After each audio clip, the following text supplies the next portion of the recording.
একটি কথা না বললেই নয় যে গতকাল আপনারা দেখেছেন আমাদের ডাকসু ইলেকশন হয়েছে। ইলেকশনে বিএনপি হেরে গেছে, এটা আপনারা বলতে পারেন, কিন্তু আমি কিন্তু বলতে পারি না যে ঢাকা বিশ্ববিদ্যালয়ে জামাতে ইসলামীর এত ভোট কোত্থেকে আসলো। আমার তো হিসেবে মিলে না ভাই।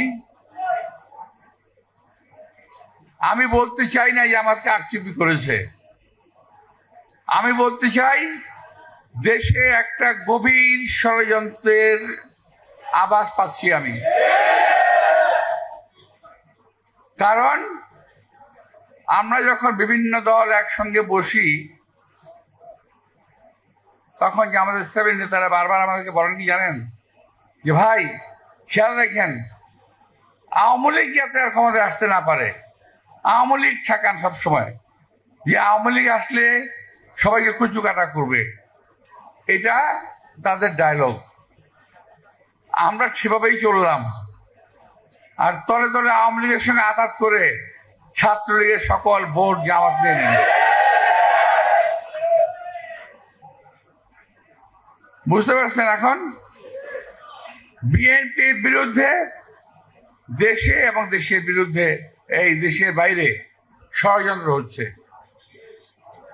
কারণ বিএনপি একটি মাত্র দল বাংলাদেশে, যেই দলের হাতে বাংলাদেশের স্বাধীনতা নিরাপদ, সার্বভৌমত্ব নিরাপদ, মানুষের জান মাল নিরাপদ। আপনি বলতে পারেন যে হ্যাঁ 5ই আগস্টের পরে তো বিএনপির লোকেরা অনেক অত্যাচার করতেছে ইত্যাদি ইত্যাদি। কথাটা সঠিক নয়। বিএনপির সঙ্গে আওয়ামী লীগ মিশিয়ে অপকর্ম করছে, আবার জামাতের সঙ্গে আওয়ামী লীগ মিলে অপকর্ম করছে। সমস্ত দোষ বিএনপির উপরে আসছে। আর বিএনপির ছেলেরা তারা কিছুই বোঝে না, তা আমি বলবো না, বোঝে, তারা এই লোভ সামাল দিতে পারে নাই হয়তোবা।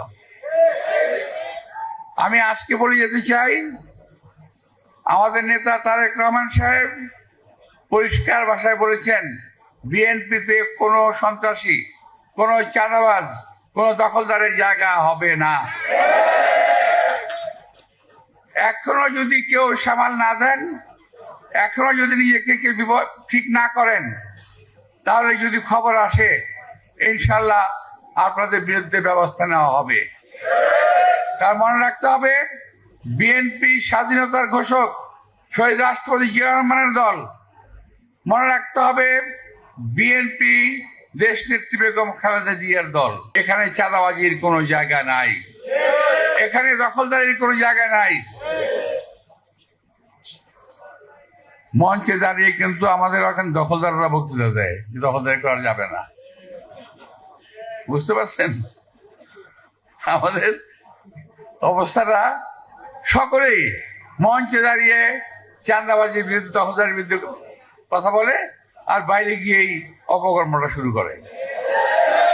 তো এখন আমরা এই ধরনের লোকগুলোকে কিন্তু আমরা চিনি, আমরা জানি। সাবধান হয়ে যাবেন,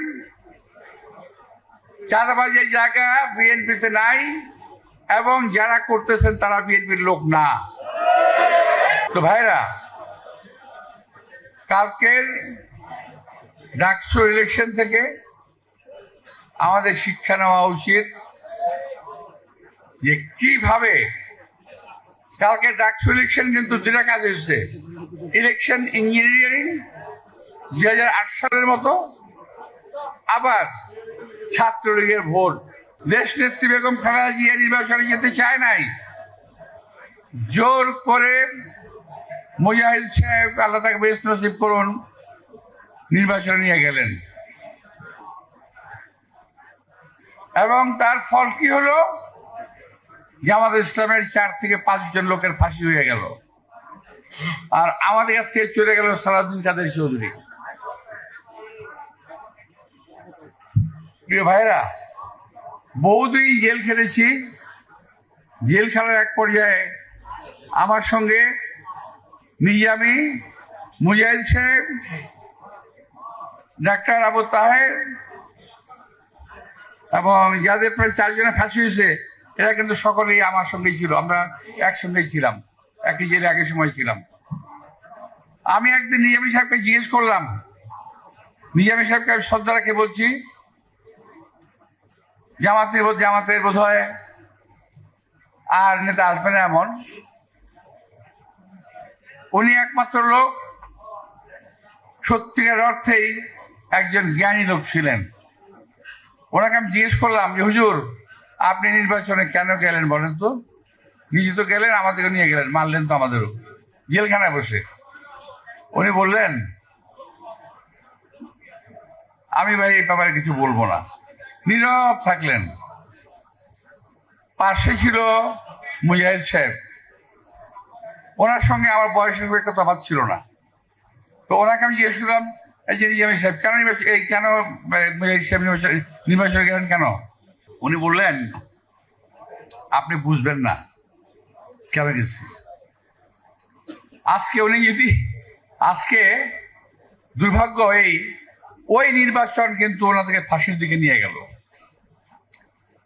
ওনাদের 5 থেকে 6 জন লোকের ফাঁসি হলো।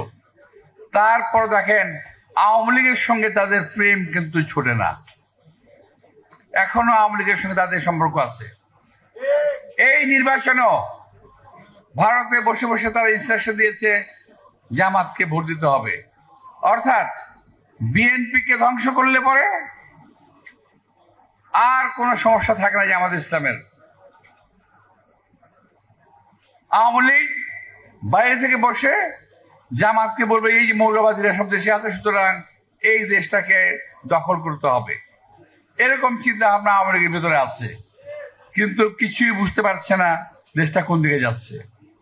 আরেকটা বিষয় হলো, আমাদের এই দেশকে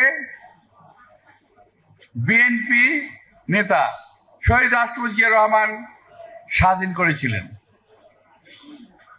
এই দেশের মুক্তিযোদ্ধাদের সঙ্গে নিয়ে দেশটাকে স্বাধীন করেছিলেন। আমি মনে করি, বিশ্বাস করি, আমি নিজেও একজন মুক্তিযোদ্ধা ছিলাম, একমাত্র বিএনপির হাতেই সারা বাংলাদেশের স্বাধীনতার সার্বভৌমত্ব নিরাপদ, আর কেউ এটাকে নিরাপদ রাখতে পারবে না।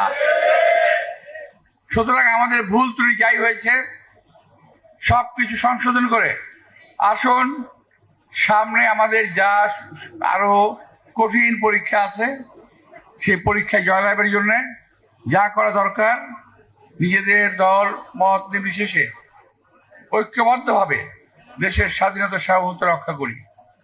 আরেকটি কথা আমি বলে যেতে চাই, সেটা হলো ডাকসু নির্বাচনে যাই হোক, যেভাবেই হোক, ওরা ইলেকশনে পাস করেছে। আমি এই কমিটিকে আজকে এই সভা থেকে আমি স্বাগত জানাতে চাই। আমি আশা করব যে এই কমিটি ওরা যেন দেশের স্বাধীনতা সার্বভৌমত্বকে রক্ষার জন্য চেষ্টা করে এবং তাদের যে সিনিয়র নেতারা ভুল পথে দেশটাকে পরিচালনা দেওয়ার চেষ্টা করছে সেখান থেকে তারা যেন তাদেরকে রক্ষা করে, এই কথাটাকে আমি আশা করবো ওদের কাছ থেকে।